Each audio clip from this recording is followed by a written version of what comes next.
Boa noite, irmãos. Hoje eu recebi algumas mensagens de alguns amigos falando do Dia do Amigo. Então, se você recebeu, fique feliz porque você é amigo de alguém. E eu quero saudar a todos os amigos aqui, aos amigos presentes, aos amigos que nos acompanham pela internet, e saudar ao meu amigo Edson, primeiro ancião dessa igreja, que está viajando, visitando a família. E eu sei que ele nos acompanha. Um forte abraço ao irmão Edson. Irmãos, eu quero nesta noite compartilhar uma reflexão sobre salvação, sobre a salvação. E por que escolhi esse tema? Faz alguns dias eu conversava com alguém e perguntei, fui direto na minha pergunta,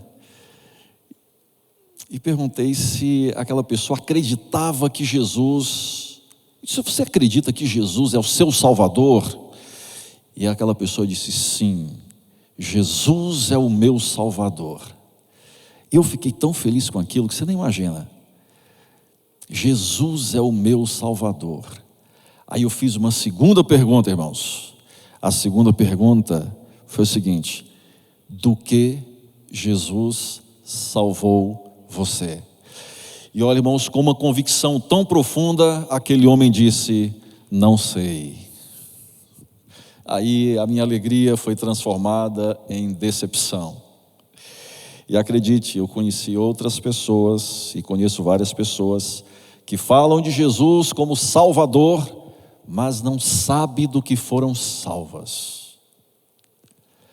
Não é impressionante? Não é impressionante que algumas pessoas que confessam a Jesus como seu Senhor, como seu Salvador, não sabem sobre salvação? Parece-me que ouviram sobre salvação em algum momento, leram alguma coisa sobre salvação, mas ainda não entenderam o que é a salvação. Se Jesus é seu Salvador e você crê nisso, como Ele é o seu Salvador, louvado seja o nome do nosso Deus. Agora, de que Jesus salvou você? Do que Jesus salvou? É sobre esse tema que eu gostaria de discorrer nesta noite. Abra sua Bíblia em Mateus 1, verso 21.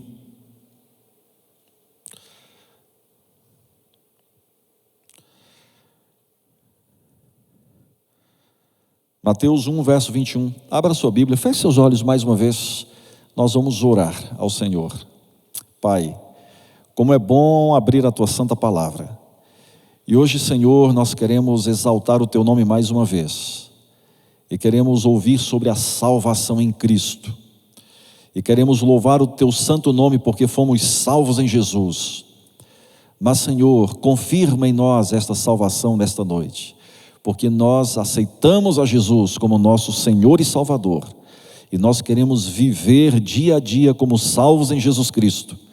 E queremos nos preparar para morarmos com o Senhor eternamente. Em Cristo Jesus pedimos e agradecemos. Amém. A palavra de Deus nos diz assim: ela dará à luz um filho, e lhe porás nele o nome de Jesus, porque ele fará o quê? Salvará o seu povo de que, irmãos? Dos pecados deles. A Bíblia, irmãos, nos apresenta Jesus Cristo como nosso único e suficiente Salvador. A propósito, Atos 4, verso 12, eu vou ler aqui alguns textos, vou mencionar Atos 4, verso 12. Vamos à Bíblia, Atos 4, verso 12. Uma linda confissão de fé. Uma linda confissão de fé. Atos 4, verso 12.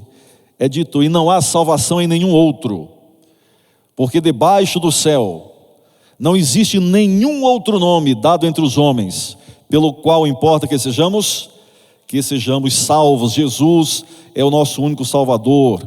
Alguns dizem que Deus é um só, mas há vários caminhos para Deus. Eu já ouvi isso várias vezes. E alguns gurus espirituais estão dizendo: olha, Deus é um só, mas há vários caminhos, você pode ir por esse, você pode ir por aquele. Não é isso que nós encontramos na Bíblia, irmãos. Em João 4, verso 6, 14, verso 6, Jesus diz que Ele é o caminho, a verdade e a vida, e diz: ninguém vem ao Pai senão por mim. Não há outro, é somente por meio de Jesus. Ele é o único caminho. Jesus não é uma alternativa entre tantas alternativas, um caminho entre vários caminhos. Ele é o único.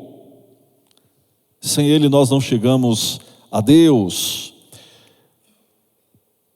Hebreus 7, 25 nos diz, Hebreus 7, 25, diz que Ele pode salvar totalmente os que por Ele se chegam a Deus. Não há outra forma de nós nos achegarmos a Deus, a não ser através de Jesus. Ele é suficiente para nos salvar. Ele é o único que pode salvar totalmente, único e suficiente Salvador. Mas, irmãos, do que Jesus nos salva?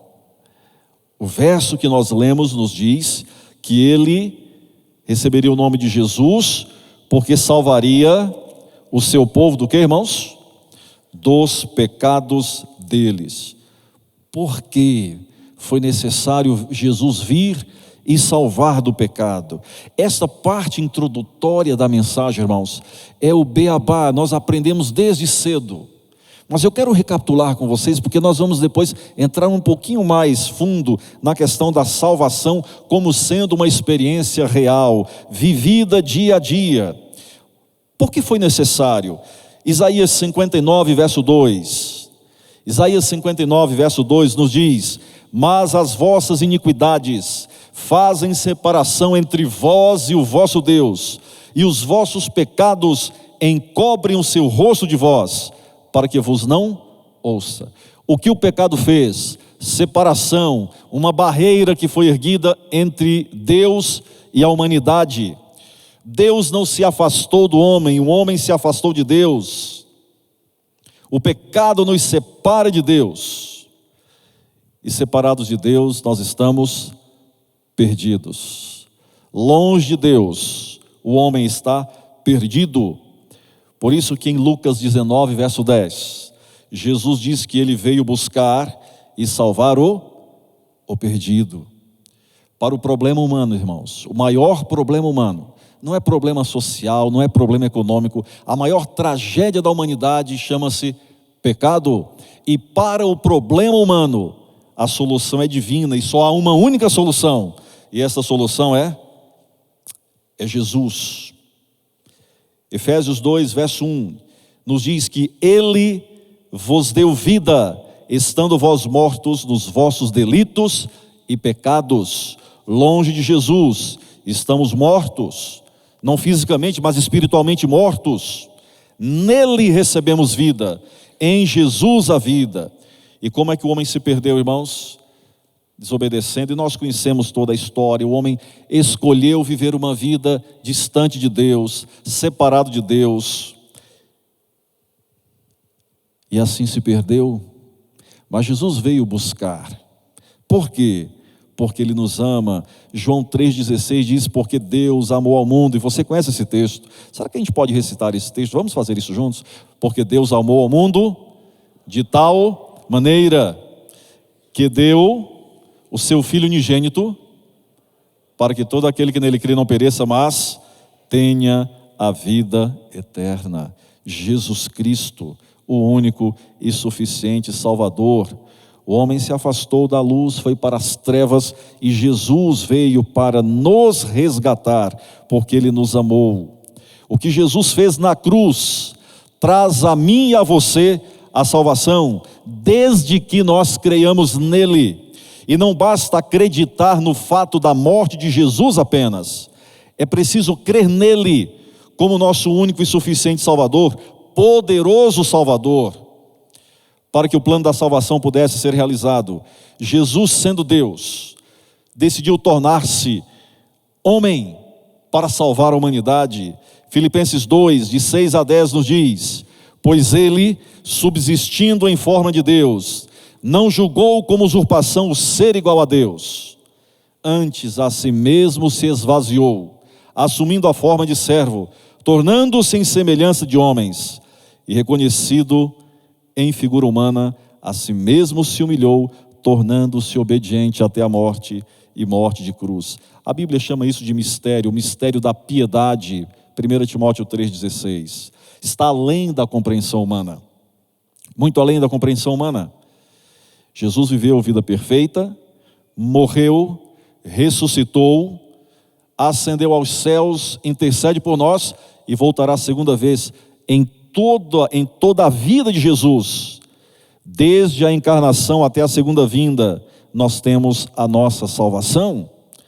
E não é maravilhoso, irmãos, saber que Deus nos ama a ponto de vir a este mundo para nos salvar? Deus estava em Cristo reconciliando consigo o mundo, segundo aos Coríntios 5,19. E quando nós nos reconhecemos pecadores, quando nós reconhecemos que estamos longe de Deus, mortos em nossos delitos e pecados, reconhecemos que Jesus é o único e suficiente Salvador, somos perdoados e salvos por sua graça. O pecado não mais nos condena. Romanos 8, verso 1, meu verso preferido. Você imagina que você tem um verso preferido? Romanos 8, verso 1 diz: agora, pois, já nenhuma condenação há. Para quem? Para os que estão em Cristo Jesus. A isso nós chamamos de justificação. Justificação é o ato de Deus considerar o homem justo, tratar o homem como justo apesar de não merecer. Deus nos salva do pecado, não no pecado. Cristo pagou o preço. Hoje pertencemos ao reino da luz, porque Jesus pagou o preço. Pertencemos ao reino de Deus. Deus seja louvado por isto. Mas, irmãos, alguns cristãos acham que tudo se resume na cruz. E eu quero ler um texto com você. 1 Coríntios 15, 17. Vamos ler esse texto. Esse texto também é importante. É importante sabermos que há um outro momento da vida de Jesus para a confirmação da nossa salvação. 1 Coríntios 15, verso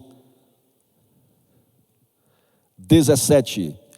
E se Cristo não ressuscitou, é vã a fé que vocês têm, ou é vã a vossa fé, e vocês ainda permanecem nos seus pecados. Então é a cruz, mas também a ressurreição. É o que Jesus faz lá no santuário celestial por você e por mim, intercedendo por nós. A sua segunda vinda para nos levar para o seu reino.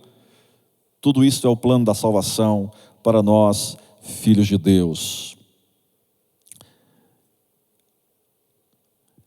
Agora, irmãos, quando nós somos salvos, deixa eu falar um pouquinho.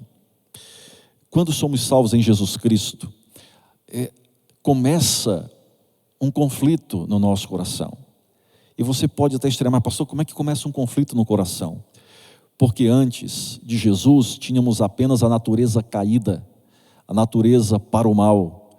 Quando recebemos a Jesus, é implantada na nossa vida uma nova vida, a vida espiritual, que vem de Deus. E aí nós temos que conviver com estas duas situações. Uma certa vez alguém perguntou a um pastor, disse: pastor, antes de Jesus eu não via dificuldades, antes de Jesus não havia conflito em mim, mas agora eu passo a ter um conflito, por quê? E o pastor respondeu: filho, porque morto não tem conflito. Você estava morto em seus delitos, em seus pecados, agora você tem vida. Nós não perdemos a natureza pecaminosa, irmãos. E você sabe disso. Todos nós temos conflitos. O apóstolo Paulo experimentou um conflito tremendo. O bem que eu quero, esse eu não faço, mas o mal que eu não quero, esse eu faço. Se isto acontecia com o apóstolo Paulo, o que dizer de mim e de você, querido? Um homem de Deus passando por conflitos. E se você tem algum tipo de conflito, louve a Deus, porque é sinal que a natureza espiritual, natureza que vem de Deus, está na sua vida. Irmãos, não tem jeito. Enquanto estivermos neste mundo de pecado, nós que aceitamos a Jesus, nós vamos viver desta maneira.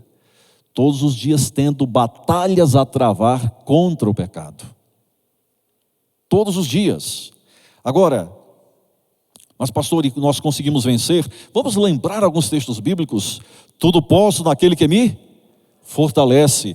Nele, em Jesus, somos mais do que vencedores. E a vitória dele é a garantia de que nós também podemos vencer. Podemos vencer em Jesus.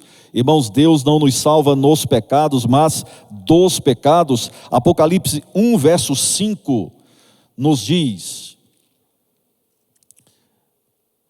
e da parte de Jesus Cristo, a fiel testemunha, o primogênito dos mortos e o soberano dos reis da terra, aquele que nos ama e pelo seu sangue nos libertou dos nossos pecados.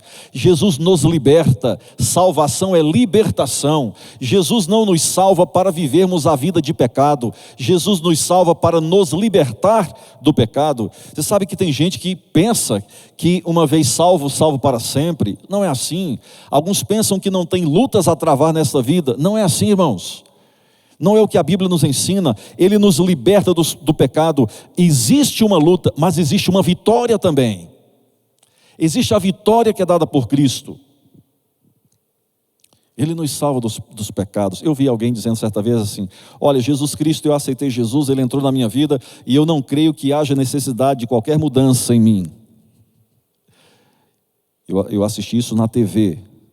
Hoje é moda, né? Eu sou de Jesus, mas eu vivo do meu jeito. Jesus está em mim, mas eu vivo do meu jeito. Jesus nos liberta do pecado. Ele nos dá perdão. Ele nos dá poder para o pecado. Ele nos dá a vitória contra o pecado. Quando a mulher teve um encontro com Jesus, a mulher adúltera, o Senhor disse: nem eu tampouco te condeno. Justificação, perdão. Mas não parou por aí, irmãos. O que disse mais Jesus? Vai. Que foi, Jode? Vai e não peques mais. Santificação, vida transformada. Jesus salvou aquela mulher para viver uma vida correta. Jesus salvou aquela mulher para viver livre do pecado. Mas pastor, nós continuamos com a tendência para o mal. E eventualmente nós pecamos. Mas em 1 João 2, verso 1 é nos dito: filhinhos meus, estas coisas vos escrevo, para quê? Para que não? Mas se nós pecarmos, o que diz a Bíblia? Temos um advogado junto ao Pai. Quem é ele? Não tem outro. Não é um anjo que faz a intercessão. Não são homens que foram santos na terra, mas hoje estão no pó. Alguns pensam que eles estão no céu intercedendo, mas não, irmãos. A Bíblia diz que só há um mediador entre Deus e os homens, Jesus Cristo. É Ele. Romanos 6, verso 18. Vamos ler 2 versos aqui de Romanos 6. Romanos 6, versos 18 e 22. E uma vez libertados do pecado, foram feitos o quê? Servos da justiça. Libertados do pecado. Porque quem está em Jesus, para ele não há condenação. Libertado do pecado. Libertado da condenação do pecado. Mas libertado também pelo poder do Espírito Santo, do domínio do pecado, do poder do pecado. Verso 22, agora porém libertados do pecado, transformados em servos de Deus, o fruto que vocês escolhem é para a santificação. Justificação, santificação. Perdão de pecados, livre da condenação do pecado, da culpa do pecado, libertos do domínio e do poder do pecado, para viver uma vida santa para Deus, separado para Deus. Quantos aqui foram batizados? Quantos foram batizados aqui por imersão em nome do Pai, do Filho e do Espírito Santo? Querido irmão, quando você foi batizado, quando eu fui batizado, e você que nos acompanha pela internet foi batizado, você precisa entender. E nós temos aqui pastores aqui presentes, estou vendo meu amigo pastor Giovanni, que certamente fez muitos e muitos batismos. Em algum momento, eu imagino outro pastor, mas eu não estou conseguindo reconhecer daqui. O pastor ergue a mão e quando pronuncia a declaração de batismo, você está sendo separado do mundo para Deus, para viver a vida do Filho de Deus, a vida que glorifica a Deus. Libertos do pecado para viver uma vida de justiça. Transformados em servos de Deus.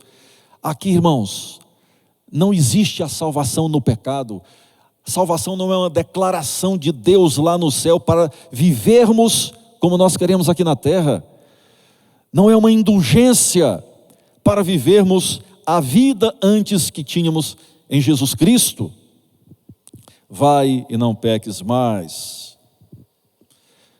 Romanos 6,14 diz porque o pecado não terá mais domínio sobre vós. Uma coisa é viver a vida voluntária de pecado, a outra é não querer pecar sendo ainda pecador. Pastor, tem diferença? Tem. Porque quem não tem Jesus, quem vive no pecado, ama pecar, gosta de pecar, planeja pecar. Mas quem foi salvo em Jesus Cristo não gosta de pecar. Peca, mas não gosta. E quando peca, sofre. Dói no coração, a consciência machuca. Nós não gostamos, porque o pecado ofende, humilha. Agora, quem gosta de pecar, quem peca porque gosta, porque ama, planeja pecar, não tem Jesus, irmãos. Não foi liberto do pecado. Eu não estou falando aqui de perfeccionismo, eu estou falando da perfeição do perdão de Deus, que é perfeito para nos purificar de todo mal, nos libertar e nos dar um novo coração. E a gente tem luta. E a gente vai continuar nessa luta. A luta só parou quando a gente morre ou quando Cristo voltar, né? Se Ele voltar, sem que a gente desça o pó da terra, então a luta para aí. Mas nós vamos continuar lutando e não desista de continuar essa luta. Continue lutando, porque isso é sinal que Jesus Cristo está na sua vida. A Bíblia nos diz em Hebreus 4, verso 16: acheguemo-nos, portanto, confiadamente junto ao trono da graça, a fim de recebermos misericórdia e acharmos graça para socorro em ocasião oportuna. Estava conversando com um grupo de líderes da igreja, e eles preocupados com algumas tendências novas, especialmente entre as novas gerações, como uma espécie de justificativa para o pecado. Alguns estão dizendo o seguinte: olha, tal pessoa tem tendência para esse pecado, então se ele peca e Deus não gosta disto, Deus está sendo injusto. Imagina, irmãos, olha o pensamento. Em outras palavras, se eu tiver a tendência para a agressão, para a violência, imagine eu saindo daqui e ao cumprimentar os irmãos à porta, eu começo a espancar os irmãos. E digo: não, irmãos, eu não tenho culpa, eu nasci com esta tendência. Entende, irmãos? De repente alguém tem tendência para os vícios, diz: não, eu nasci com essa tendência. Então essa pessoa que é regida pela tendência ou por suas tendências, ela não tem Jesus Cristo. Porque a Bíblia diz que o Filho de Deus é guiado pelo Espírito de Deus, não por suas tendências. E eu queria ler um texto do livro Ciência do Bom Viver. Você pode, se quiser, anotar as páginas 175 e 176.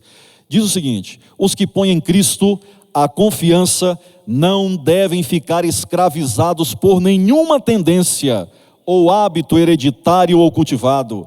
Em lugar de ficar subjugados em servidão à natureza inferior, devem reger todo o apetite e paixão. Deus não nos deixou lutar com o mal em nossa própria limitada força.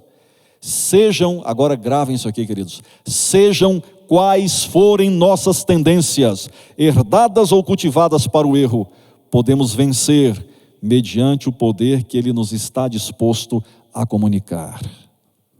Filho de Deus não é guiado por suas tendências, ele é guiado pelo Espírito de Deus, porque ele tem Jesus Cristo na vida. Quando eu cheguei, dei uma olhadinha ali no quadro, na apresentação, e ali está o pastor Geisler, que prega aos domingos. Foi o que eu vi, rapidamente vi lá o curso Como Deixar de Fumar. E faz alguns bons anos, em uma cidade lá no Nordeste, eu estava fazendo evangelismo público. Estávamos começando uma nova igreja. E eu pregava todas as noites, visitava durante o dia, e fazíamos o curso Como Deixar de Fumar. Muitos fumantes. E o curso Como Deixar de Fumar, eu gostava muito de fazer, porque era um momento assim, era instrutivo, né? Era de instrução, mas era muito agradável aquele momento de socialização. E eu lembro que uma das noites, a gente tinha aquele quebra-gelo e contava histórias, e eu contei uma historinha que aprendi com meu pai. Meu pai é aquele típico cearense que gosta de contar piada e contar coisas engraçadas. Todo dia tem uma coisa nova. O pastor Giovanni foi muitas vezes ali naquela terra, não é, pastor? Todos os dias tinha uma coisa nova, muito alegre, ele muito engraçado. E chamava os filhos e contava as histórias. E um dia ele me contou a história e eu repassei aquela história. Ele conta que dois amigos estavam conversando e um fumava. E o outro estava incomodado com aquela fumaça, com aquele cigarro, e disse: olha, eu acredito que sua mulher manda em você. Aí o amigo ficou desesperado com aquilo. Mas como você está falando isso? E ficou irado, ficou revoltado. Bom, como o ônus da prova cabe a quem acusa, ele disse: agora você vai ter que provar porque que minha esposa manda em mim. Então ele disse: eu estou vendo que você fuma, você gosta de fumar, não gosta? Eles gostam. Consegue parar? Não, o cigarro me domina. Então, tudo bem, o cigarro domina, me dá aqui teu cigarro. E ele pegou um cigarro e disse: olha, ele pensa. Ele disse: não. Fala? Não. Faz algum bem a você? Não. Mas ele te domina. Isso é verdade. O cigarro, disse ele, me domina. Ele disse: amigo, se o cigarro desse tamanho te domina, imagina a tua esposa daquele tamanho. Foi uma historinha assim, num momento engraçado que a gente estava tendo ali, sabe? E terminou o programa, a gente orou. No dia seguinte, um senhor chamado José, eu estava na recepção, cumprimentava todos ali. O senhor José disse assim: pastor, marque aí a data do meu batismo. O senhor José, que bênção, que maravilha. Eu comecei a conversar com ele: mas senhor José, o senhor sabe que para batizar tem que viver em harmonia com a Bíblia. Ele disse: sim, pastor, eu sei. E seu José, o senhor fuma, não é? Ele disse: não, pastor, não fumo mais. Eu fumei até ontem, nunca mais eu fumo. Que bênção, seu José. Mas o senhor então decidiu parar de fumar? Decidi, pastor. Sabe por quê? Porque minha mulher não manda em mim. E se a minha mulher não manda em mim, a chupeta do diabo também não manda. Então quem manda em mim é Jesus Cristo. E eu posso ser batizado. E o seu José foi batizado com a sua família. E eu achei interessante ele dizer aquilo. Mas por que estou trazendo isso, irmãos? Vejam, Deus nos dá a vitória contra o pecado, mas é necessário ter decisão da parte do ser humano. Quando nós decidimos vencer, quando nós dizemos: Senhor, eu não consigo, eu não tenho forças, mas Jesus veio para me libertar do pecado, eu preciso que o Senhor me perdoe, mas que o Senhor me dê forças para vencer. Eu decidi, eu quero vencer, mas eu não tenho forças, mas o Senhor tem. E a Bíblia diz que em Jesus eu sou mais do que vencedor. Então, queridos irmãos, não há desculpa para o pecado quando nós temos um poderoso Salvador como Jesus Cristo. E um amoroso Salvador, porque em nossa incredulidade e debilidade, muitas vezes erramos, podemos nos arrepender, ir a Ele novamente, Ele nos recebe com amor e nos perdoa. Deus é maravilhoso. Talvez, nesse momento, alguém que esteja nos escutando, está passando por alguma crise espiritual, alguma dificuldade, quem sabe algum pecado acariciado. Você não vai vencer enquanto não decidir vencer e colocar a sua decisão nas mãos de Deus, para que Deus faça de você mais do que vencedor. E amados, a vida cristã é uma luta diária. Esta luta diária é chamada de santificação. Nós temos que crescer dia a dia em Cristo. Uma vez um pastor me contou uma história de um ex-presidiário. Foi evangelizado, aceitou a Cristo, foi batizado e quando saiu do presídio, começou a frequentar a igreja. E ele ia bem, ia muito bem, integrado à igreja, feliz na igreja. Aí houve um momento esportivo e ele foi participar. E olha, irmãos, futebol, né? E futebol, às vezes, a coisa fica um pouquinho mais esquentada, né, para alguns. E em algum momento ele acabou se chocando com alguém e ele agrediu aquela pessoa. Quando ele agrediu, naquele impulso, porque a natureza pecaminosa não sai, mas no momento que ele fez aquilo, ele começou a chorar. Ele saiu de campo, foi para a lateral do campo, chorando e chorando e chorando. O pastor foi chamado para conversar com ele, para consolar, e disse: olha, o que aconteceu? Aí ele explicou, disse: pastor, eu não tenho jeito. Dizendo ele: pastor, eu não tenho jeito. olha aí, olha como é que eu estou. Mal aconteceu algo ali, eu dei um tapa naquele irmão. Eu não deveria ter feito isso. Eu não tenho jeito, pastor. E o pastor disse, irmão, fica feliz. Fica feliz. Mas como feliz, pastor? Antes você matava, hoje foi só um tapa. Olha quanto crescimento você teve na vida. E ali foi um momento assim até de riso para alguns. Mas o pastor está dizendo, olha, ele está sendo transformado dia a dia. Porque a natureza dele é para matar as pessoas. É um homem extremamente violento, mas ele está sendo transformado. E no momento em que ele agrediu alguém, ele chorou arrependido pelo que tinha feito. Olha a luta que é, meu irmão. Olha a luta que é. A gente não quer fazer, mas às vezes vem. Como é que a gente vence? Apegado a Jesus Cristo. Apegado a Jesus Cristo. Irmãos, nós ainda vivemos em um mundo de pecado, mas Jesus voltará muito em breve, amém? João 14, de 1 a 3, está ali a promessa da volta de Jesus. E quando o Senhor voltar, Ele vai nos livrar finalmente da presença do pecado. Agora, para sermos libertados finalmente da presença do pecado, a glorificação, é necessário o perdão hoje, a justificação hoje, a santificação hoje, para finalmente estarmos com Ele na glória. Eu queria, nesta noite, animar você a continuar lutando, não só, mas com Cristo. Continue lutando. Irmãos, eu tenho as minhas lutas, e quantas vezes eu tenho que chorar, silenciosamente dizer, Senhor, me ajude a vencer. Me ajude a vencer. Não importa a função que você tenha na igreja, você é um pecador. Não importa quanto tempo você está na igreja, se nasceu num berço adventista, não importa. Você tem suas lutas, e nós precisamos em Cristo aprender a vencer, dia a dia. Não nos compete julgar os outros quando erram.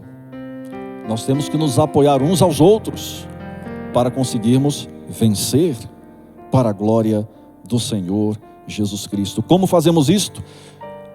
Olhando firmemente para Jesus, autor e consumador da fé.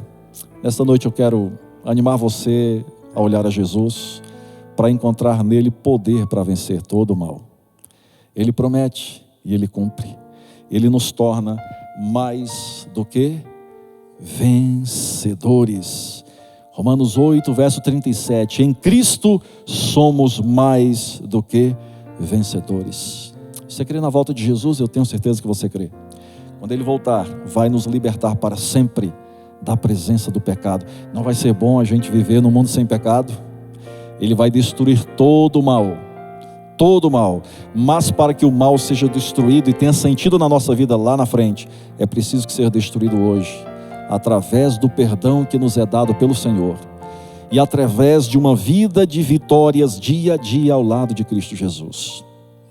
Você que está nos acompanhando nesta noite, eu quero animar você de repente que não foi batizado ainda, a estudar a Bíblia, estudar mais sobre Jesus Cristo, e nele encontrar a vitória.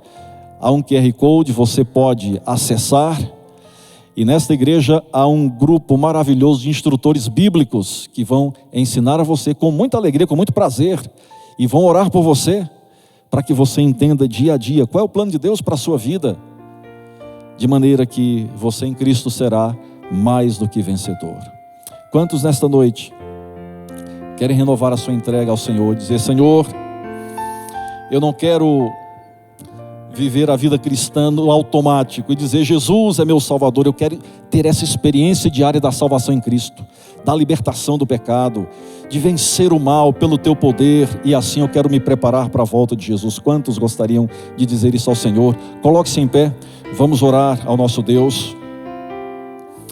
Deus amado, Senhor, muito obrigado porque Jesus veio para buscar e salvar o perdido. Porque o Senhor veio para nos libertar do pecado e nos transformar em servos da justiça, em servos de Deus. Porque o Senhor nos liberta pelo seu perdão da condenação do pecado. Porque em Cristo não há condenação para ninguém.